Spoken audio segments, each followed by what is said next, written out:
Okey geng, nak mancing ikan tilapia merah macam gini tapi nak buat umpan tak reti.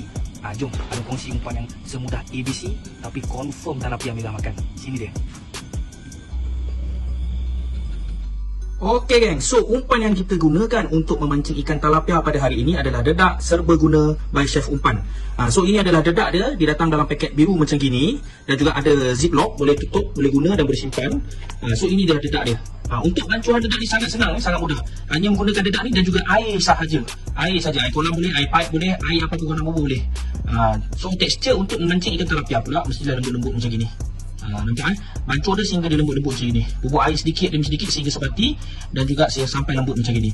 Okey, kebaikan dan keistimewaan dedak ini, dia mengandungi sangat tinggi protein, biji-bijian yang kata apa, yang high quality, yang terpilih dan juga protein ikan yang sangat tinggi serta dia ada vitamin, bahan pembuka selera ikan untuk makan. Ini kandungan dedak dia. Sangat istimewa. Boleh dapatkan di kedai-kedai online, kedai-kedai pancing berdekatan dan juga online. So apa tunggu lagi? Jom dapatkan dedak Chef Umpan.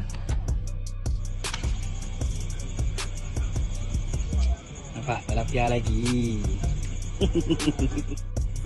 Okey geng, bukan tilapia merah je yang makan umpan ni, tilapia hitam pun makan, nampak? Soalan. Wow. Bukan merah je, hitam pun ambil. Okey geng, sampai habis dedak dah sampai habis dedak kita pakai. So, dedak ni datang dengan paket ziplock. Jadi kita nak pakai dia, dah dia buka. Nampak? So, boleh tuang sebanyak mana yang kita nak pakai. Dan bila takat yang kita nak pakai, yang ni lebih kita boleh zip balik. Untuk bancuan boleh pakai bancu dengan air kolam ataupun air mineral je. Jom. Bancu semudah ABC kan. Dah boleh digunakan. Let's go mancing.